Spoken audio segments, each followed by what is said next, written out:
ओम गणेशाय नमः। ओम नमः शिवाय। मैं निखिल ज्योतिष आचार्य आपका मेरे इस चैनल आचार्य निखिल दत्याल में हार्दिक स्वागत करता हूं। आशा करता हूं आप सभी स्वस्थ होंगे। महादेव की कृपा आप सभी पर सदैव बनी रहे। अपने ज्योतिष की सीरीज़ को आगे बढ़ाते हुए अभी हम बेसिक्स पे हैं। इस वीडियो को उसी सीरीज़ में आगे बढ़ाएंगे और ये वीडियो होगा, जैसे मैंने पिछली वीडियो में बताया था कि स्तंभ क्या है ज्योतिष के। इस वीडियो में हम जो एक प्रमुख स्तंभ है ज्योतिष का, यानी कि 12 भाव, उनका एक शॉर्ट डिस्क्रिप्शन देखेंगे। शास्त्रीय तौर पर शास्त्र क्या कहते हैं, शास्त्रीय श्लोक क्या कहते हैं ज्योतिष के भावों के बारे में, और वही एक विवेचना करेंगे। इसलिए इस वीडियो का टाइटल भी मैंने यही रखवाया कि an introduction to 12 houses in astrology. ज्योतिष में 12 भावों की एक परिचय। अपने आप में एक एक भाव बहुत विशाल है, यकीन मानिए। अब मुझे इतना साल हो गया ज्योतिष में, आज भी कभी कभी किसी भाव के कुछ ऐसे कारकत्व देखने को मिल जाते हैं जो नए समझ में आते हैं। तो भाव अपने आप में बहुत विशाल है। भावों को समझना ज्योतिष पे पकड़ बनाने के लिए बहुत इम्पोर्टेंट है। आगे चलते हुए मैं एक एक भाव पर विस्तृत वीडियोस बनाऊंगा, 1 से लेकर 12 तक। लेकिन एक इंट्रोडक्शन कि ये भाव क्या हैं, क्या शास्त्र कहते हैं, शास्त्रीय आधार पर क्या क्या क्या विवेचना इन भावों की होती है, इस वीडियो में मैं यही सब विवरण दूंगा, ताकि एक चीज़ समझ आ सके जो लोग सीखना चाहते हैं ज्योतिष आरंभ से, क्योंकि मैं हमेशा कहता हूँ बेसिक्स से ही सीखनी चाहिए ज्योतिष, तो उनके लिए वीडियोस बहुत ज़्यादा काम आएंगे। और ये जो 12 भाव हैं, हर एक भाव का एक अपना रूप रंग है, हर एक भाव का अपना एक फ्लेवर है। तो इन सारे ही 12 भावों के बारे में मैं इसमें विवेचना करूंगा। और जैसा मैंने कहा, शास्त्रीय आधार पर शास्त्र क्या कहते हैं, श्लोक क्या कहते हैं, और फिर उसका थोड़ा सा अर्थ भी समझाऊंगा। बहुत ज़्यादा डिटेल में नहीं जाऊंगा, क्योंकि जैसा मैंने कहा एक एक भाव अपने आप में बहुत विस्तृत है। तो जब मैं अलग से एक एक भाव पर वीडियो बनाऊंगा तो उसमें बहुत डीप में जाएंगे, लेकिन यहाँ पर एक इंट्रोडक्शन मात्र हम चलेंगे। तो शुरू करते हैं पहले भाव के साथ, फर्स्ट हाउस। शुरू करते हैं पहले भाव के साथ, प्रथम स्थान, प्रथम भाव, फर्स्ट हाउस। लाल किताब वाले कहते हैं पहला खाना। तो यहीं से शुरू करते हैं। शास्त्र क्या कहते हैं, शास्त्र सम्मत, शास्त्रों के साथ ही चलना चाहिए। तो शास्त्र क्या कहता है, देहम रूपम च ज्ञानम च वर्णम चैव बलाबलम सुखम दुखम स्वभावंच लग्न भावा निरीक्षयेत। सरल है, बहुत ज़्यादा संस्कृत भी नहीं है इसमें। देहम शरीर, तो लग्न भाव क्या बताता है, पहले शरीर के बारे में। इसको तभी तनु स्थान कहा जाता है। तो सबसे पहले ये आपके देह के बारे में बताएगा, आपका शरीर किस प्रकार का है।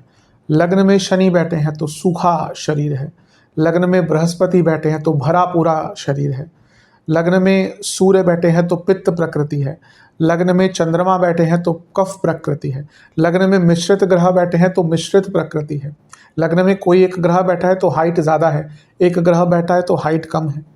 तो आपका जो देह है, अब यहाँ पे क्या होता है, क्योंकि ये बेसिक्स ही है, कभी कभी ये होता है कि एक भाव पर, लग्न भाव पर एक ही ग्रह का प्रभाव है, तो बहुत स्पेसिफिकली दिख जाता है कि हाँ वो व्यक्ति उसी प्रकार से दिखेगा। हाँ, कभी कभी ये होता है कि एक लग्न में बहुत सारे ग्रहों का इम्पैक्ट है, बैठे भी हैं देख भी रहे हैं, तो चीज़ें बदल सकती है। लेकिन मोटे मोटे तौर पर, अब जैसे लग्न में बृहस्पति भी है, लग्न में चंद्रमा भी है, 100% या लेट्स से कि बहुत ज़्यादा चांसेस है कि व्यक्ति की कफ प्रकृति होगी, थोड़ा सा भारी शरीर होगा। अब किसी की लग्न में शनि भी है और किसी के लग्न में बृहस्पति भी है, उनका वेट बहुत फ्लक्चुएट होगा, कभी कभी बहुत कम रहेगा, कभी जब बढ़ जाएगा, वेट फ्लक्चुएशन बहुत होगी। तो देह पर बहुत प्रभाव रहता है। लग्न में शनि है तो थोड़ा सा सांवला वर्ण होता है। अब ये देश काल पात्र से बदल जाता है। अब सांवला, अगर हम शनि का प्रभाव करें कि इंडिया में बात करें तो हम सांवला कहेंगे, किसी अलग देश की बात करें तो वहाँ पे वो रंग और डार्क हो सकता है या थोड़ा सा ब्राइटर हो सकता है। तो देश काल पात्र ज्योतिष में बहुत इंपॉर्टेंट होता है। लेकिन मोटे मोटे तौर पर देहम, यानी कि आपका जो तन है, देह है, उसके बारे में लग्न भाव सबसे बताता है। रूपम, कैसा रूप होगा आपका, कैसा आपकी आपकी जो आपका जो अपीयरेंस होगी वो किस प्रकार की होगी, वो भी कहीं ना कहीं आपके लग्न भाव से ही आता है। ज्ञानम, आपके अंदर ज्ञान कितना है, आपके अंदर चीज़ों को समझने की कैपेसिटी कितनी है, वो भी प्रथम भाव ही दिखाता है। जो मेरे राशिफल का चैनल देखते हैं, मैं हर बार बताता हूँ कि लग्न भाव से हर चीज़ संबंध रखती है। आपके धन से लेकर, हेल्थ से लेकर, बिजनेस से लेकर, व्यक्तित्व से लेकर, बुद्धिमता से लेकर, आरोग्य से लेकर, हर चीज़ ये लग्न से ही आधारित होती है। इसलिए आपका ज्ञान भी लग्न से ही देखा जाता है। लग्न में बृहस्पति ज्ञानी व्यक्ति, लग्न में केतु बहुत ज्ञानी व्यक्ति, लग्न में राहु ज्ञानी लेकिन बहुत चतुर व्यक्ति। तो बहुत चीज़ें लग्न भाव से देखी जाती हैं। इसके साथ ही वर्णम, अब वर्ण की बात यहाँ पर अगर हम करें तो रंग भी आ जाता है। वर्ण की बात एक प्रकार से कास्ट भी आ जाती है। उसमें वो नहीं कि जब हम कास्ट की बात करते हैं, इसमें बताते हैं कि आपका औचित्य क्या है, या आपका इवन करियर के तरफ आपका क्या, या रिस्पॉन्सिबिलिटीज़ आपकी किस प्रकार की हो सकती हैं, वो भी यहाँ से देखा जाता है। और वर्णम का रंग आदि से भी एक भेद आता है। इसके साथ ही बलाबलम, आपके अंदर बल कितना है। लग्न में मंगल बैठा है तो व्यक्ति बहुत बली है, वही मंगल वक्री हो गया, नीच का हो गया, लग्न में बैठा है तो व्यक्ति का बल कम हो जाता है। लग्न में सूर्य बैठा है, व्यक्ति बहुत बली है, वही सूर्य राहु के प्रभाव में है, ग्रहण दोष लग गया, बल कम हो जाता है। तो आपका बल जो है वो लग्न से ही, और भी भाव होते हैं लेकिन जैसे मैंने कहा ना, प्रथम भाव तो हर चीज़ से संबंध रखता है। सुखम दुखम, आपका सुख क्या है, दुख क्या है, आपका जीवन कितना सुखी रहेगा, दुखी रहेगा, लग्न से बहुत कुछ पता चलता है। एक मुझे याद है, एक बच्चा क्या बहुत यंग ही था, वो आजकल कुंडलियाँ बहुत बनाते हैं एस्ट्रोलॉजर्स, ये कुंडली हो गई, वो कुंडली हो गई। उसमें वो मेरे पास आया बहुत साल पहले, 2-3 साल हो गए, कि मेरी कुंडली में तो इतने अच्छे योग बने हुए हैं, मैंने अभी कुंडली बनवाई है, ये योग है, ये योग है, क्यों मुझे इतना फल नहीं मिल रहा। बहुत फ्रस्ट्रेटेड, गवर्नमेंट जॉब का ट्राई कर रहे थे, अच्छी खासी जॉब छोड़कर MNC में 5 साल से गवर्नमेंट जॉब में लगे हुए थे। तो मैंने कहा आपके लग्न में ग्रहण दोष है सूर्य का, और भी कुछ दोष थे, मुझे एग्जैक्टली याद नहीं, तो 2-3 साल हो गए। तो मैंने कहा आपके लग्न में ही बल नहीं है, तो कितने भी योग हैं आपकी कुंडली में धरे के धरे रह जाते हैं। लग्न में बल नहीं है तो कुंडली के योग बहुत कम प्रभावित करते हैं, फिर उपाय करने पड़ते हैं, काफ़ी चीज़ें देखनी पड़ती हैं। तो आपका सुख, आपका दुख भी कहीं ना कहीं लग्न से ही संबंध रखता है। स्वभावंच, स्वभाव, क्या स्वभाव है आपका, वो भी लग्न है। आपका इंटेलेक्ट कितना, आपका स्वभाव कैसा है, गर्म स्वभाव के हैं, ठंडे स्वभाव के हैं। मंगल है तो एकदम उग्रता, बुध है तो बुद्धिमता, देख लेगा व्यक्ति को कहाँ पे किसके साथ कैसा बोलना है, हंसमुख स्वभाव। राहु चतुर, जैसा व्यक्ति वैसा स्वभाव, चालाक, षड्यंत्र, मुखौटा। केतु दूर रहेगा लोगों से, क्यों बात करनी मुझे इससे, दूर रखो मुझसे। तो लग्न में जो ग्रह बैठते हैं वो हमारे स्वभाव पर बहुत प्रभाव डालते हैं। बृहस्पति लग्न में है, हर व्यक्ति को राय देता फिरेगा, ये कर लो, वो कर लो, मैंने तो बोला था। शनि लग्न में है, पता है कि सामने दिख रहा है कि मैं बता दूंगा तो मेरा उसका काम बन जाएगा, मैं क्यों बताऊं, क्यों बात करूं उससे, मैं तो दूर ही रहूंगा।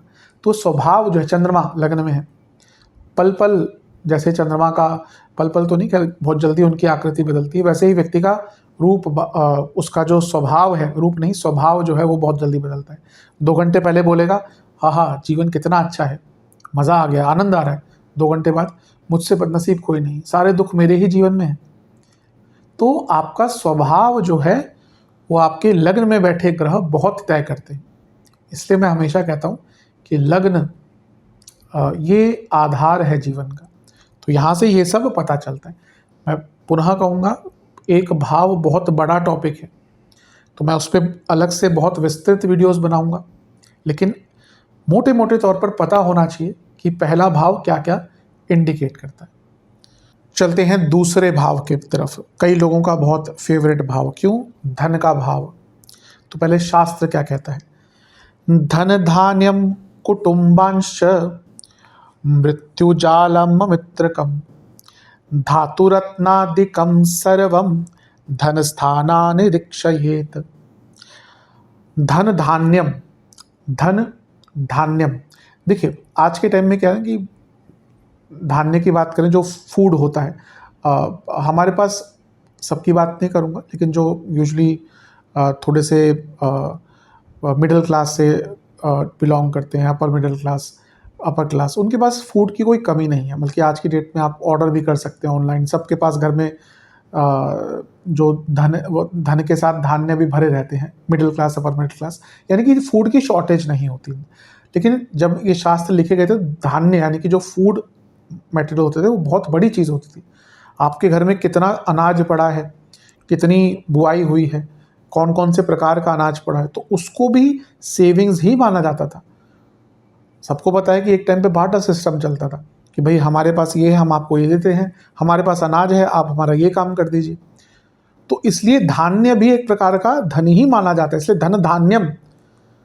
और साथ ही में फूड भी जो है वो दूसरे भाव से ही आता है। आपकी फूड हैबिट्स, दूसरे घर में राहु है, व्यक्ति बाहर का खाना ही खाता रहेगा। अभी 2 दिन पहले मैं कंसल्टेशन ले रहा था, मैंने कहा आप बाहर का खाना बहुत खाते हैं। कहते हैं खाते तो हैं, लेडीज़ थी एक तो, लेकिन क्या करें, घर में टेस्टी खाना ही नहीं बनता। गॉल ब्लैडर की प्रॉब्लम है, लिवर की प्रॉब्लम है, लेकिन बाहर का खाना नहीं छूटता। राहु दूसरे घर में। तो मैंने कहा थोड़ा कंट्रोल कीजिए। कहते नहीं, घर में खाना टेस्टी ही नहीं बनता, क्या करें।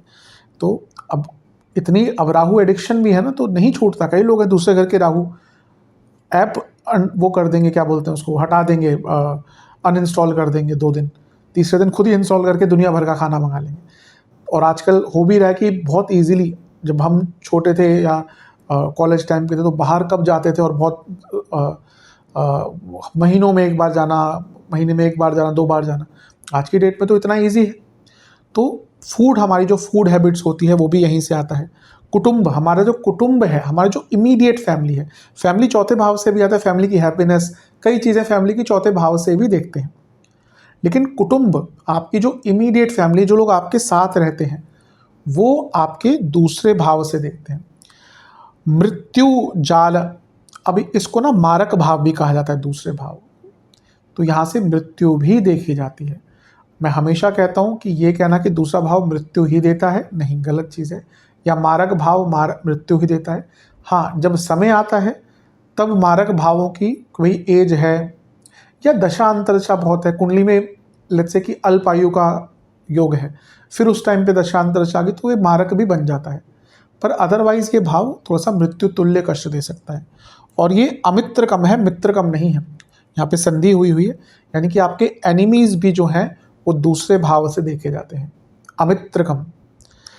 धातु रत्नादिकम, आप धातु की बात कर लीजिए और रत्न की बात कर लीजिए, वो भी दूसरे भाव से ही देखे जाते हैं। ये सब हम कहाँ से देखते हैं? धन स्थान से इन सबको देखा जाता है।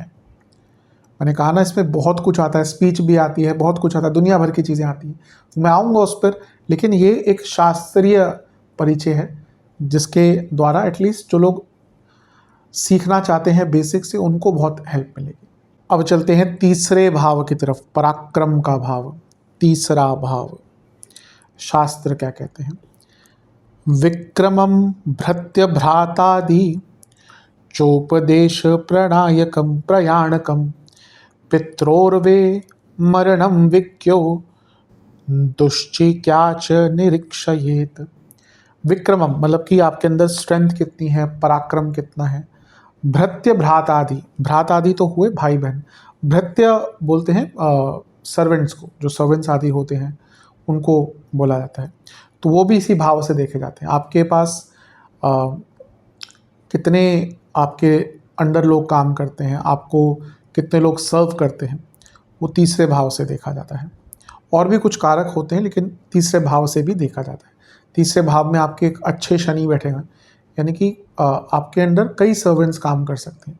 अच्छे शनि, अच्छे मंगल है, आपको मंगल तीसरे घर के इसलिए अच्छे माने जाते हैं, ऐसे व्यक्ति को ना हेल्प मिल जाती है, या तो उसके कजन्स उसकी हेल्प कर देंगे, दोस्त हेल्प कर देंगे, उसको सर्वेंट्स ऐसे मिल जाएंगे जो उनको हर जगह पे हेल्प करेंगे। तो ये भी देखा जाता है। विक्रमम तो हमने बात कर ली। चोपदेश प्रयाणकम, चोपदेश ये उपदेश है, च उपदेश, उसका संधि हो गई है, यानी कि जो उपदेश देते हैं। तीसरा भाव कम्युनिकेशन का है ना, तो जो उपदेश देते हैं, कई जो लोग बहुत अच्छा अपनी वाणी के द्वारा, अपनी कम्युनिकेशन के द्वारा लोगों को मंत्रमुग्ध कर सकते हैं, वो उनका तीसरा भाव बहुत बली होता है। और उपदेश देने की बात है, भाई लोगों को इंस्ट्रक्शन दे रहे हैं, हर व्यक्ति की तो ना कोई बात सुनेगा, लेकिन कुछ लोगों की बात सुनी जाती है तो वो तीसरे भाव का ही प्रभाव होता है। चाहे उपदेश, जो उपदेश देता है और उनकी बात सुनते हैं लोग, जिनकी इंस्ट्रक्शंस मानते हैं लोग, और इंस्ट्रक्शन देना भी तीसरे भाव से ही आता है। इसका तीसरा भाव बली है, वो दूसरे लोगों को इंस्ट्रक्शन दे सकता है, क्योंकि ये पराक्रम का भाव है। हर व्यक्ति के अंदर तो ना इतनी क्षमता होती है लोगों को बोले कि ये करो वो करो। अपने आप में एक आत्मीय एक बल होना चाहिए, और वो तीसरे भाव से ही आता है। इसके साथ ही देश प्रयाणकम, यानी कि जो जर्नीज दिखाता है, छोटी मोटी जर्नीज भी तीसरे भाव से देखते हैं। पित्रोर्वे मरणम, ये जो भाव है तीसरा, या ये माता और पिता दोनों के लिए ही उनके मृत्यु का स्थान कहा गया है। अब मैंने कहा ना कि अब जो लोग नए हैं ज्योतिष, वो थोड़ा सा नहीं समझ पाएंगे। इसके पीछे कारण है। कारण ये है कि चौथा भाव, मैं तभी ज़्यादा डीप में नहीं जा रहा इसमें, लेकिन चौथे से 12वां भाव है तीसरा भाव, और ये माता का स्थान है, तो ये उनके लिए कष्टकारी हुआ। और नवम से मारक भाव बन जाता है, तो इसलिए ये भाव माता पिता की सेहत के लिए, कभी कभी तीसरे घर में कोई बुरे ग्रह का गोचर माता पिता दोनों के लिए ही कष्टकारी हो जाता है। तो पित्रोर्वे मरणम, अब यहाँ पे मरणम शब्द का उपयोग किया, ऐसा नहीं कि हर बारी मृत्यु देके जाते हैं, लेकिन कष्ट देके जा सकते हैं, बहुत सारी चीज़ें देखी जाती है। तो ये सब देखा जाता है आपके तीसरे भाव से। तो तीसरा भाव बहुत महत्वपूर्ण है, one of my favourite houses, मेरे हिसाब से बहुत इंपॉर्टेंट भाव है तीसरा भाव। जो व्यक्ति अपने, ठीक है, उसको मैं हमेशा कहता हूँ कि थोड़ा बहुत भाग्य का साथ तो मिलना ही चाहिए अगर ऊपर उठना है तो। ऐसा नहीं हो सकता कोई व्यक्ति नॉर्मल स्तर से ऊपर उठा, उसका भाग्य साथ नहीं दिया, हो ही नहीं सकता। पर अगर भाग्य थोड़ा कम भी साथ दे रहा है, ये वो भाव है जो व्यक्ति को उसको ओवरकम करवा सकता है। तो बहुत अच्छा इम्पोर्टेंट भाव है। जब इसमें डिटेल में आएंगे तो वीडियो अवश्य बनाएंगे। चलते हैं चौथे भाव की तरफ। चौथा भाव, इसको सुख स्थान कहा जाता है, मातृभाव कहा जाता है। तो शास्त्र क्या कहते हैं, वाहनान्यथ बंधुश्च मातृसौख्यादिकान्यपि निधि क्षेत्रम ग्रहम चापि चतुर्थात परिचिंतयेत। वाहन, आपका वाहन किस प्रकार का होगा, वो चौथा भाव बताता है। जो राशिफल के चैनल देखते होंगे उनको तो पता ही होगा, मैं कई बार बताता भी हूँ, लेकिन आपका वाहन किस प्रकार का होगा। चौथे घर में शनि है, बोलेगा व्यक्ति भाई गाड़ी ऐसी होनी चाहिए, माइलेज अच्छी दे, एसी चलता हो, ज़्यादा रिपेयर ना कराना पड़े, ज़्यादा मेंटेनेंस ना हो, मुझे वो गाड़ी चाहिए। शुक्र वाला बोलेगा मुझे तो वो गाड़ी चाहिए कि जब अपने सोसाइटी में घुसूं तो लोग बोले अवाह क्या गाड़ी है, या फिर अपने रिश्तेदारों में सबसे अच्छी गाड़ी, सबसे महंगी गाड़ी, ब्रांडेड गाड़ी मेरी होनी चाहिए। चौथे घर में बृहस्पति, उसको बड़ी गाड़ी चाहिए हुई, वो उतना लग्जरी या फिर नेम के पीछे नहीं जाएगा, उसको चाहिए कि गाड़ी बड़ी, दिखने में बड़ी हो। तो इस प्रकार के चीज़ें, तो ये मैंने एक एग्जाम्पल दिया है। तो आपका वाहन कब बनेगा, कब मिलेगा, किस प्रकार का होगा, आपको वाहन किस प्रकार का पसंद है, वाहन आदि चीज़, और वाहन दुर्घटना भी चौथे भाव से ही देखा जाता है। तो इसमें ना ये इसमें बहुत चीज़ें आती हैं चौथे भाव में, लेकिन वाहन की दुर्घटना भी चौथे भाव से ही देखी जाती है।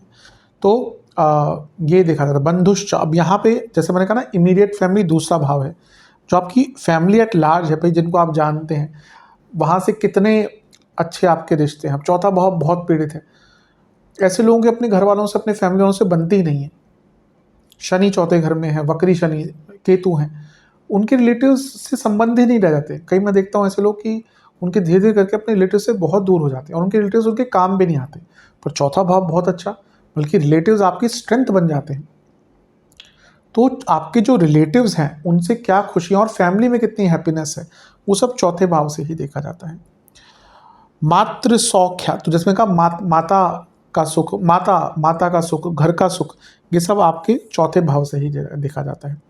और इसके साथ ही घर, जो आपका जो घर है, आपका जो जिस घर में आप रहते हैं, वो भी यहीं से देखा जाता है। हाउस जो है आपका, लैंड जो है, ज़मीन जायदाद जो है, वो भी चौथे भाव से ही देखी जाती है। ट्रेजर कितना है आपके पास, खजाना, जैसे हम पहले के टाइम में खजाना कहते थे, अब आज के टाइम में क्या है कि वो एसेट्स आपके पास किस किस प्रकार के हैं, वो सब चौथे भाव से ही देखा जाता है। तो चौथा भाव बहुत इम्पॉर्टेंट है, सुख का भाव है। जैसे मैं कई बार बताता हूँ कि पहला सुख क्या है। पहला सुख एक बच्चे के लिए उसकी माता ही होती है। एक बच्चा जब जन्म लेता है तो उसको कुछ नहीं पता होता, उसको उसके लिए जो पहला सुख होती है वो माता ही होती है। तो इसलिए इसको माता का भाव भी कहा जाता है और इसको सुख का भाव भी कहा जाता है। तो चौथे भाव से हम ये सब देखते हैं। चलते हैं पंचम भाव की तरफ। इसको सुत स्थान भी कहा जाता है, पुत्र भाव भी कहा जाता है। शास्त्र क्या कहते हैं? यंत्र मंत्रौ तथा विद्याम बुद्धैश्चैव प्रबंधकम पुत्र राज्याप अपभ्रंशाधीन पश्येत पुत्रालयाद बुधः। तो यंत्र मंत्रौ, यंत्र देखिए, यंत्र तो पूजा पाठ में भी होते हैं, उनको भी यंत्र ही कहा जाता है। बाकी यंत्र का बात करें तो इंस्ट्रूमेंट्स, जो इंस्ट्रूमेंट्स होते हैं वो यंत्र। तो यहाँ से पंचम भाव से इंस्ट्रूमेंट्स देखे जाते हैं, यंत्र देखा जाते हैं पूजा पाठ वाले। और यांत्रिक यानी कि इंजीनियर्स भी कहीं ना कहीं पंचम भाव से ही देखे जाते हैं। मंत्र पता ही है, कई लोगों को नहीं पता तो उन्हीं के लिए चैनल बन रहा है। पंचम भाव मंत्र का भाव है। आप अगर व्यक्ति के पंचम भाव का कुछ संबंध बृहस्पति, राहु, केतु, चंद्र, शुक्र इनसे है, या फिर इस भाव का संबंध लग्न से है, बृहस्पति से है, राहु से है, तो ऐसे लोग बहुत अच्छे मांत्रिक बनते हैं। बल्कि उनको मंत्र की समझ होती है और उनके जो मंत्र होते हैं वो काम करते हैं। मंत्रों का काम भी करना, अब व्यक्ति के अंदर वो योग है क्या उसकी कुंडली में कि वो मंत्र जाप कर रहा है, उसको लाभ मिले या ना मिले। कई लोग करते रहते हैं जाप, कुछ लाभ नहीं मिलता। और कुछ लोग होते हैं वो थोड़े से हवन करते हैं, आपने देखा होगा कई लोग कि उनकी पूजाएं बहुत काम कर जाती हैं। ज्योतिष में to be a good astrologer, बल्कि जिसकी वाणी, जिसकी राय, जिसकी पूजा काम आए, तो उसमें बृहस्पति का बहुत प्रभाव होता है। अगर व्यक्ति का बृहस्पति बहुत अच्छा है, जो ज्योतिष है या जो आपका पूजा पाठ करवा रहा है, उन्हीं की पूजा, उन्हीं की जो ज्योतिषी राय है वो काम आती है व्यक्ति को। अदरवाइज आपने कई बार देखा, कोई व्यक्ति है वो छोटी सी पूजा पाठ करवा देगा और व्यक्ति के लोगों के काम बन जाते हैं। तो ये सारी चीज़ें पंचम भाव से ही कहीं ना कहीं आती हैं। विद्याम, आपकी जो विद्या है, स्टडीज़ भी देखी जाती है और आप विद्या ग्रहण कितनी करते हैं। और बुद्धिश्चैव यानी कि आपका ना इंटेलेक्ट कितना है, आपकी जो कैपेसिटी है, मेंटल कैपेसिटी। मैं कई बार बताता हूँ पंचम भाव मेंटल कैपेसिटी का भाव है, सोचने की क्षमता का भाव है। तो वो सब पंचम भाव से ही आता है। प्रबंधकम, आप चीज़ों का प्रबंधन कितना अच्छा करते हैं, मैनेजमेंट कितना अच्छा करते हैं, प्लानिंग कितना अच्छा करते हैं, वो पंचम भाव से आता है। पुत्र राजा अपभ्रंशाधीन, पुत्र संतान। अब जैसा मैं कई बार कहता हूँ, जो क्लासिक्स हैं वो मेल ओरिएंटेड है, तो वहाँ पे पुत्र ही, जहाँ पे भी आप देखें पुत्र ही लिखा होगा। लेकिन पुत्र पुत्री यानी कि संतान जो है, दोनों ही पंचम भाव से देखे जाते हैं। राज्य का, जब हम मंडेन ज्योतिष की बात करते हैं तो राज्य का डाउनफॉल और व्यक्ति का भी डाउनफॉल पंचम भाव से आता है। पंचम भाव प्रारब्ध का भाव है और पंचम भाव कभी कभी बहुत डाउनफॉल करवाता है। राज्य का भी मंडेन लेवल पर भी कहिए तो पूरे राज्य का डाउनफॉल कभी कभी पंचम भाव के कारण आता है, या वहाँ से देखा जाता है। और व्यक्ति के जीवन में भी, मैंने दूसरे चैनल पर, सबसे पहले मेरे चैनल पर एक वीडियो आई थी आज से 2-3 साल पहले, मैंने उसमें शनि की पनौती की बात करी थी। अब कई लोग बहुत कन्फ्यूज, पनौती तो ये होती है, पनौती तो वो होती है। अब लोगों को कन्फ्यूजन है कि पनौती और साढ़े साती क्या सेम है, ढैया और साढ़े साती क्या सेम। मैंने एक्सप्लेन किया है, पनौती चंद्र राशि से पंचम के शनि, उसको पनौती कहा जाता है, जो रियल पनौती है। और कभी कभी लग्न से भी अगर बुरी स्थिति में शनि गोचर करते हैं पंचम में, व्यक्ति की बहुत दुर्दशा हो सकती है। तो पंचम भाव कभी कभी बड़े बड़े डाउनफॉल करवाता है। मेरे एक क्लाइंट हैं, बहुत बड़ी उनकी होटल की चेन थी आसपास ही जहाँ पे मैं रहता हूँ उसके, उनके ऊपर कई लोग तो समझ भी जाएंगे जो थोड़ा सा न्यूज़ वगैरह देखते हैं। जब उनके पंचम में 2014 में शनि का गोचर होता, कर्क लग्न जितना मुझे याद है, हाँ 2014 में शनि का गोचर हुआ था। इतने बड़े वो स्कैम में फंसे जिसमें उनकी बहुत गलती नहीं थी। आज ये हालत है कि इतना बड़ा एम्पायर होते हुए भी कि उनकी होटल की चेन्स काफ़ी थी, वो विदेश में उनको असाइलम पे रहना पड़ रहा है। तो पंचम भाव कभी कभी बहुत ज़्यादा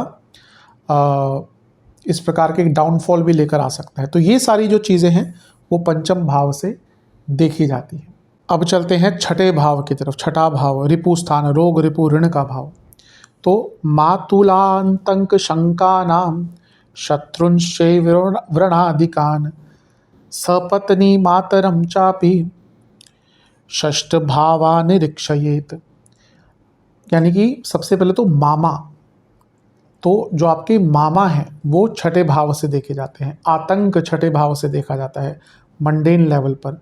डर भय छठे भाव से देखा जाता है। शंका, छठे भाव में शंका बहुत होती है। जो उसका छठा भाव बहुत एक्टिव हो जाता है ना, वो बहुत शंका करता है। जो मेरे साप्ताहिक राशिफल देखते होंगे उनको मैं हमेशा बताता हूँ, छठे घर के चंद्रमा व्यर्थ की चिंताएं करवाते हैं। तो यहीं से आती है, वो जो शंका आती है ना व्यर्थ की, वो छठे भाव से ही आती है। शत्रुंशैव, जो आपके नाना प्रकार के शत्रु हैं वो यहीं से देखे जाते हैं। घाव चोट आदि आपकी सारी यहीं से देखे जाती है। सपत्नी मातरम, सब ये जो आपकी पत्नी की माता जी हैं, यानी कि न केवल पत्नी की सास भी यहीं से देखी जाती है, और कहीं कहीं पे इसको सौत भी देखा जाता है। तो आपकी सौतन होती है वो भी छठे भाव से ही देखी जाती है। अब इसमें फिर से कहूँगा पुरुष प्रधान है, दोनों के ही माता यानी कि दोनों के ही लाइफ पार्टनर की माताएं, और दोनों के लिए जो सौत या जो उसका भी मेल वर्जन होता है वो छठे भाव से ही देखा जाता है। तो ये सारी जो चीज़ें हैं वो छठे भाव से हम देखते हैं। बहुत इंपॉर्टेंट भाव है छठा भाव, इसको उपचय भाव भी कहा जाता है। रोग रिपु ऋण का भाव तो है, रोग भी यहीं से देखे जाते हैं, आघात भी यहीं से देखे जाते हैं, चोट भी यहीं से देखी जाती है। आपको जैसे अल्सर्स आदि होते हैं वो भी यहीं से देखे जाते हैं, पेट के रोग यहीं से देखे जाते हैं। तो जैसे मैंने कहा ये एक हम इंट्रोडक्शन दे रहे हैं, जब आगे चलेंगे तो एक एक भाव में बहुत कुछ होता है, तो उन सभी की विवेचना हम करने का प्रयत्न करेंगे। चलते हैं सप्तम भाव की तरफ। दारा भाव, जाया भाव, कई कई नाम से इसको स्त्री भाव भी कहा जाता है, विवाह का स्थान भी कहा जाता है। तो जाया मध्य प्रयाणम च वाणिज्यम नष्ट वीक्षणम मरणम च स्वदेहस्य जाया भाव निरीक्षयेत। सबसे पहले तो पत्नी का स्थान है। अब पुनः कहूँगा कि शास्त्र पुरुष प्रधान लिखे गए हैं, तो विवाह का स्थान, जो आपके लाइफ पार्टनर होते हैं उनका स्थान ये सातवां भाव होता है। यात्राओं का भाव ये सातवां भाव होता है। वाणिज्यम, व्यापार, बिजनेस का भाव सातवां भाव होता है।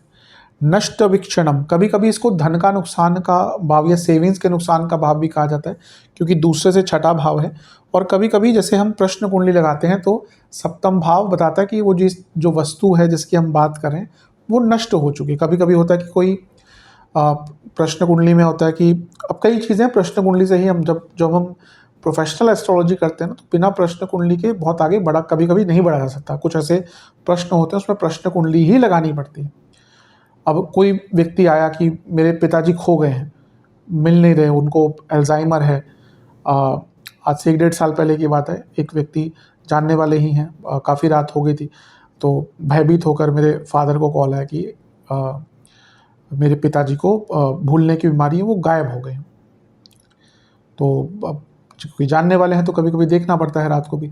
तो मैंने प्रश्न कुंडली लगाई, तो मैंने यही कहा कि थोड़ा सा दूर गए हैं लेकिन अब तक ठीक है। तो कई चीज़ें उसमें सप्तम भाव में अगर बहुत क्रूर ग्रह आ जाते हैं तो कभी कभी ये भी होता है कि हाँ नहीं रहे या कुछ आपदा हो गई।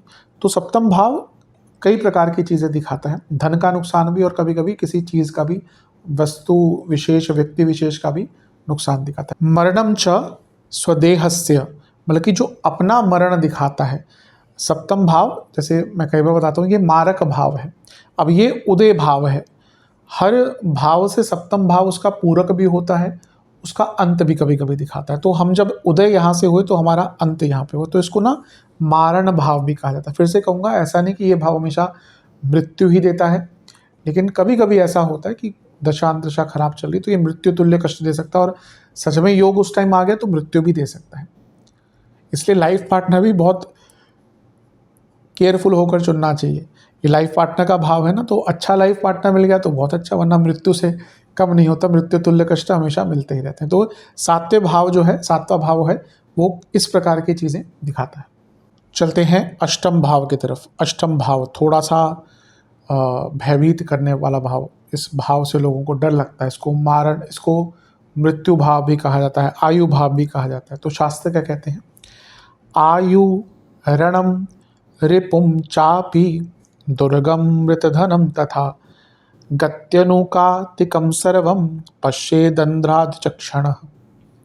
आयु आयु कितनी है हमारी, वो कहीं ना कहीं सबसे पहले अष्टम भाव से ही देखा जाता है। अष्टम में किस प्रकार के ग्रह बैठे हुए हैं, अच्छे ग्रह हैं, पाप ग्रह हैं। शनि अष्टम भाव में लंबी आयु देते हैं। लता मंगेशकर जी अष्टम भाव के शनि, अटल बिहारी जी अष्टम भाव के शनि।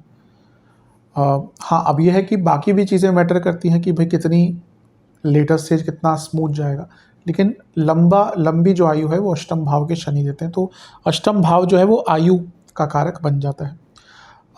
रणम आपके जो एक प्रकार से रिपु की हम बात करें तो वो आपके जो दुश्मन हो गए, वो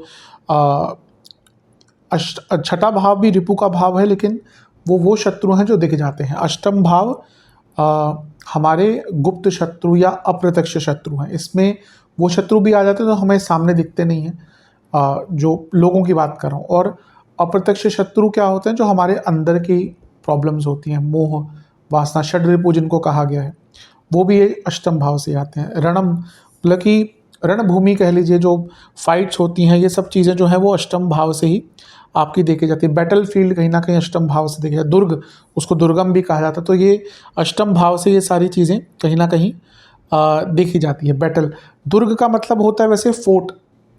तो अब यहाँ पे अष्टम भाव क्यों उसको फोर्ट कहा गया है? ये एक तो व्यक्ति को आत्मीय बल बहुत देता है। अगर किसी का अष्टम भाव बहुत स्ट्रांग है ना, वो आत्मीय तौर पर बहुत स्ट्रांग होगा। और क्योंकि वो चौथे से त्रिकोण भाव है, तो पहले के टाइम में ना दुर्ग कहा जाता है। भाई ये बड़े लेवल की है कि भाई उसका दुर्ग भेद सकते हैं कि नहीं भेद सकते। तो जो बड़े लेवल पर फोर्ट वगैरह होते थे ना, जो बड़े बड़े फोर्ट्स होते थे, उनको भी फिर इसी भाव से कहीं ना कहीं देखा जाता।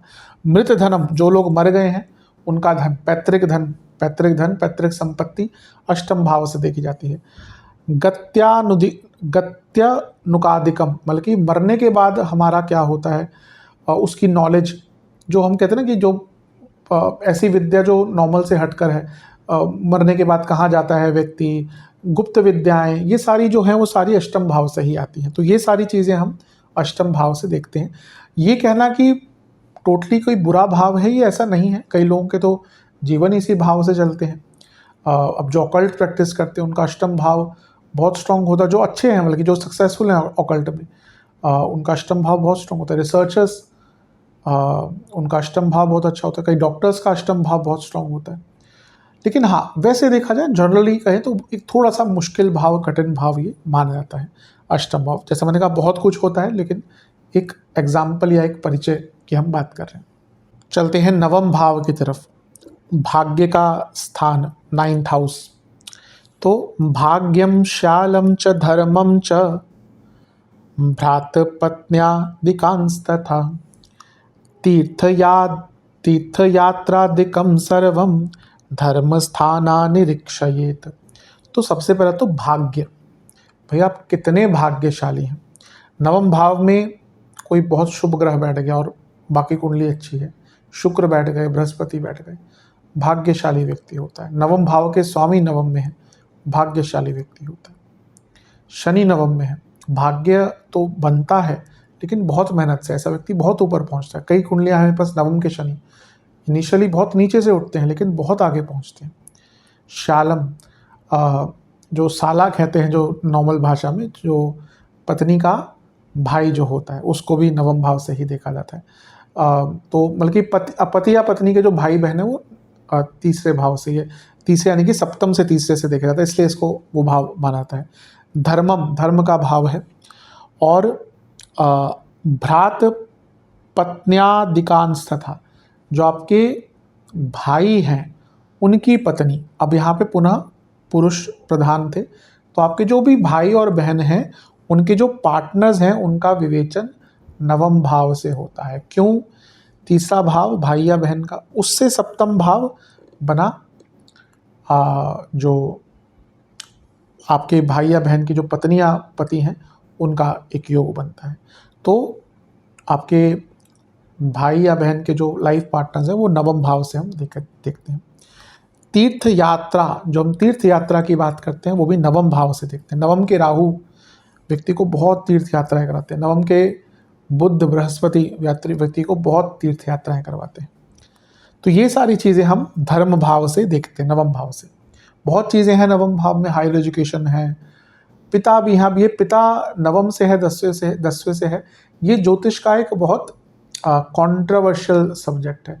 अभी तो यहाँ पे मैंने एक ही श्लोक की बात करी, कई ऐसे श्लोक हैं जो नवम को ही पिता बोलते हैं, कई श्लोक हैं जो 10वें को भी पिता बोलते हैं। तो ये एक कॉन्ट्रोवर्शियल टॉपिक है ज्योतिष का। कई लोग नवम को मानते हैं, कई लोग 10वें को मानते हैं। मेरे हिसाब से मैं थोड़ा सा नवम भाव को ही पिता का मानता हूँ, बाकी कुछ लोगों का 10वें भाव। तो ये ज्योतिष में कुछ कॉन्ट्रोवर्शियल सब्जेक्ट्स हैं और ये ऐसे टॉपिक्स हैं जो सालों से, निरंतर सालों से क्या सदियों से चले आते हैं। तो सबका अपना अपना मत है कुछ चीज़ों को लेकर। तो मेरे हिसाब से नवम भाव पिता का होता है, तो नवम भाव से ही देखे जाते हैं। तो ये सारी चीज़ें नवम भाव से आती हैं। चलते हैं 10वें भाव की तरफ। 10वां भाव, इसको कर्म भाव कहा जाता है। तो राज्यम चाकाशवृत्तिं च मानं चैव पितुस्तथा प्रवासस्य ऋणस्यापि व्योमस्थानानिरीक्षणम्। राज्यम, ये कहीं ना सरकार से लाभ का भाव होता है। कुछ लोगों के अगर 10वां भाव बहुत स्ट्रांग होता है, उनको सरकारी जॉब मिलती है, सरकार से बहुत लाभ मिलता है। इसलिए पॉलिटिक्स में जो लोग जाते हैं उनके 10वें भाव से शनि या सूर्य का संबंध कई बार दिख जाता है। अथॉरिटी कितनी है वो भी आपके 10वें भाव से ही आ जाता है। प्रोफेशन आपका, वृत्तिम, तो प्रोफेशन जो है आपका वो भी 10वें भाव से ही आता है। मान, आपका मान सम्मान कितना है वो 10वें भाव से। मैं कई बार बताता हूँ 10वां भाव मान सम्मान, पद प्राप्ति का भाव है। आपकी लोग सुनते कितनी है, आप जब निकलते हैं, या अपने अपने कर्मों के द्वारा आपने कितनी अपनी अच्छी इमेज बनाई है, कितना नाम बना है। और पितु का स्थान, पिता का स्थान, जैसे मैंने कहा ना कि ये थोड़ा सा कन्फ्यूजन है। केवल ये एक श्लोक नहीं है जो 10वें भाव को बताता है। कई श्लोकों में नवम भाव को पिता का स्थान कहा गया, कई श्लोकों में 10वें भाव को पिता का स्थान गया। ये ज्योतिष में कॉन्ट्रोवर्शियल टॉपिक्स हैं। ज्योतिष में कई कॉन्ट्रोवर्शियल टॉपिक्स हैं जिसमें कुछ कुछ लोगों की अपनी राय होती है। जैसे राहु केतु की दृष्टि है या नहीं है, कुछ मानते हैं कुछ नहीं मानते हैं। राहु केतु की राशियाँ हैं कि नहीं है, कुछ मानते हैं कुछ नहीं मानते हैं। तो कई चीज़ें ऐसी होती हैं जिसमें जो जब व्यक्ति प्रैक्टिस करता है तो अपने आप उसको समझ आता है। तो मैंने कहा मेरा अनुभव है, और कई ज्योतिष ये भी मानते हैं, और जो हमने सीखा है देखा है, नवम भाव मेरे हिसाब से ज़्यादा रिलेट करता है पिताजी से। तो ये सारी चीज़ें देखते हैं। प्रवासस्य, जो घर से दूर जाके काम करते हैं वो भी 10वें भाव से ही देखा जाता है। कभी कभी विदेश जाना भी 10वें भाव से ही देखा जाता है कर्म के लिए। ऋणस्यापि, ऋण, अब ये कभी कभी तो एक जगह से तो ऋण मतलब कि जो हम डेट वगैरह लोन वगैरह होते हैं वो भी आता है, लेकिन ये कर्म का भाव है। ये ऋणाणु बंधन भी बताता है कि भैया कौन से वो कर्म हैं जो आपको करने हैं, ताकि वो जो ऋण चलता आ रहा है जीवन का, वो जो काल चक्र में हम फंसे हुए हैं, वो ऋण कैसे हमारे ख़त्म हो गए, वो भी 10वें भाव से देखे जाते हैं। आजकल कई लोग क्या करते हैं, वो पास्ट लाइफ कौन सी पता नहीं क्या रीडिंग आती है, जो बता रहे हैं उनको भी क्या पता और जो सुन रहे हैं उनको भी क्या पता। हाँ, चीज़ें कई चलती हैं ऐसी। आज कुछ लोग तो मैं देख रहा था, वो पता नहीं किसको, कि वो पुराने जन्म में पता नहीं क्या थे, किसी एक्टर का नाम ले रहे थे, मतलब कुछ भी होता है। लेकिन हाँ, एक ऋण, एक समझ आता है कि भैया हमारे जीवन में क्या ऋण है हमारे ऊपर जो हमें चुकता करना है। हमारा कर्म क्या है, कर्मों के द्वारा तो हम अपने ऋण को चुकता करते हैं। तो इसलिए ये ऋण का भी एक भाव और उस प्रकार के ऋण का भाव भी बन जाता है। तो ये सारी चीज़ें हम कर्म भाव से देखते हैं। बहुत इंपॉर्टेंट भाव है, जैसा मैंने कहा जब डिटेल में वीडियो बनाऊंगा हर एक भाव पर तो बहुत कुछ इसमें अंकित होगा। चलते हैं 11वें भाव की तरफ। 11वां भाव आपका आय का भाव, इनकम का भाव, वृद्धि का भाव, बहुत इंपॉर्टेंट भाव, सबका बहुत प्रिय भाव है। तो शास्त्र क्या कहते हैं, नाना वस्तु भवस्यापि पुत्र जायादिकस्य च आयं वृद्धिं पशूनां च भवस्थान निरीक्षणम। नाना वस्तु भवस्याप, यानी कि जो अलग अलग प्रकार की वस्तुएं होती हैं। अब यहाँ पे हम एसेट्स की बात करें, जो हमारे एसेट्स होते हैं, जो हमें चीज़ें चाहिए होती हैं एसेट्स के रूप में, वो सारी चीज़ें हम 11वें भाव से देखते हैं। जो फिजिकल एसेट्स हैं, इवन लिक्विड एसेट्स हैं, ये सारी चीज़ें, धन हो गया, घर हो गए, आपके पास कितनी वेल्थ है, सेविंग्स कितनी है, ये कई चीज़ें हम 11वें भाव से देखते हैं। पुत्र जाया, मतलब कि जो आपके पति, आपके जो पुत्री हैं या पुत्र हैं, उनकी जो पत्नी है या पति हैं, वो भी हम 11वें घर से देखते हैं। मैंने कहा ना कि बहुत कुछ देखा जाता है, ये एक परिचय मात्र है। आयम, जो हमारी आय होती है, हमारी इनकम कितनी है, वो हम 11वें भाव से देखते हैं। हमारी उसमें वृद्धि कितनी होती चाहिए, हमारे जीवन में कितने हम आगे बढ़ सकते हैं, भौतिक लेवल पर, मेटलिस्टिक लेवल पर हम वृद्धि कितनी प्राप्त कर सकते हैं, वो 11वें घर से देखा जाता है। बाकी भी बहुत चीज़ें होती हैं, जैसे 11वें भाव में कोई भी ग्रह आता है ना, उसकी वृद्धि होती है। तो ये एक 11वें भाव की खासियत है। पशुम नाम, अब ये पशु भी दिखाता, पहले के टाइम में क्या था कि जो पशु थे वो भी एसेट्स ही होते थे। अब कोई व्यक्ति जो किसान आदि होते हैं, उनके लिए तो पशु एकदम एसेट्स ही हैं। पहले के टाइम में पशु एसेट्स ही होते थे, तो इसलिए पशुओं को भी एसेट्स के नाम पे ही उसमें लिखा गया है। अब आज के टाइम में कहें तो पेट्स तो पर्टिकुलरली शायद यहाँ पे नहीं आने चाहिए, पर वाहन आदि, क्योंकि एक प्रकार से कई उपयोग होते हैं वाहन के, तो इसलिए एक एसेट्स का भाव, क्योंकि वो भी वाहन भी एसेट्स ही होते हैं, वो भी 11वें भाव से तो उसको हम रिलेट कर सकते हैं। पर पहले के टाइम में क्योंकि पशु बहुत महत्व रखते थे एक व्यक्ति के जीवन में, तो इसलिए एसेट्स के प्रकार से उनको भी देखा जाता था। तो ये सारी जो चीज़ें हैं, ये 11वें भाव से देखी जाती हैं। उपचय भाव है, बहुत इंपॉर्टेंट भाव है। व्यक्ति यहाँ पे अगर इम्पोर्टेंट, जैसे कुछ शुभ ग्रह बैठ गए ना, वो व्यक्ति को परिश्रम कम करना पड़ता है, लेकिन उसको लाभ बहुत मिलता है। तो इसलिए ये लाभ स्थान जो है वो बहुत इंपॉर्टेंट भाव होता है। चलते हैं अंतिम भाव की तरफ, यानी कि 12वां भाव। खर्चों का भाव होता है, व्यय का भाव होता है। तो शास्त्र क्या कहते हैं? व्ययम च वैरी वृतांत रिफमन्त्यादिकम तथा व्यायाच्चैव हि ज्ञातव्यमिति सर्वत्र धीमता। तो व्यय, सबसे पहले तो खर्चों का भाव है, जो भी हम खर्च करते हैं, या ये भाव ऐसा भाव है जिसमें आकर हर ग्रह का व्यय हो जाता है। अर्थ क्या है कि ऐसा नहीं कि कोई भी वो ग्रह रिजल्ट नहीं दे सकता, ऐसा नहीं होता, लेकिन उसके जो अपने कुछ कारकत्व होते हैं, शुक्र को छोड़कर, वो 12वें घर में थोड़ा से खर्च हो जाते हैं। वैरी वृतांत, आपके जो शत्रु हैं और आपके जो शत्रुओं का परिचय है, आपके शत्रु कैसे होंगे। वैसे शत्रु 6ठे भाव से देखे जाते हैं, शत्रुओं का परिचय, उनका वर्णन कैसे होंगे, किस प्रकार के होंगे, तो वो कहीं ना कहीं 12वें भाव से देखे जाते हैं। और अपना भी जो अंत होता है वो भी 12वें भाव से देखिए, ये हमारा स्टार्ट है जीवन का और ये अंत है, तो अपना भी जो अंत होता है ना, वो भी 12वें भाव से ही देखा जाता है। जो भी चीज़ व्यय है, जो भी एक्सपेंसेस है, खर्च हो रहा है, ख़त्म हो रहा है, अंत हो रहा है, क्षीण हो रहा है, वो सारी जो चीज़ें हैं वो कहाँ से ज्ञात होती है? वो 12वें भाव से ज्ञात होती है। त्रिक भाव है ये, थोड़ा सा बुरा भाव माना जाता है, लेकिन अब जो विदेश में काम कर रहे हैं उनके लिए सबसे अच्छा भाव है। अब जिनके पास गुप्त धन है उनके लिए सबसे अच्छा भाव है। जो मोक्ष के रास्ते पे जाना चाहते हैं उनके लिए सबसे अच्छा भाव है। तो कई अच्छी चीज़ें भी देखी जाती हैं, कुछ बुरी चीज़ें भी देखी जाती हैं। रोग भी इस भाव से कहीं ना कहीं आते ही हैं। पुनः कहूँगा, ये एक परिचय था, 12 भावों का मैंने एक परिचय दिया। अब आने वाली वीडियोस में मैं एक एक भाव पे काफ़ी गहनता से विचार करूँगा और समझाने की कोशिश करूँगा। और बीच में और भी प्रकार की कुछ वीडियोस, जैसे मैंने एक मंडेन एस्ट्रोलॉजी की वीडियो डाली थी, वैसे भी और वीडियोस भी आती ही रहेंगी। तो आशा करता हूँ कि आपको वीडियो पसंद आएगी, आपके काम आएगी। चैनल पे अगर आप नए हैं, सब्सक्राइब कर लीजिए, वीडियो को लाइक कर लीजिए। मिलता हूँ अगली वीडियो में, तब तक के लिए ओम नमः शिवाय।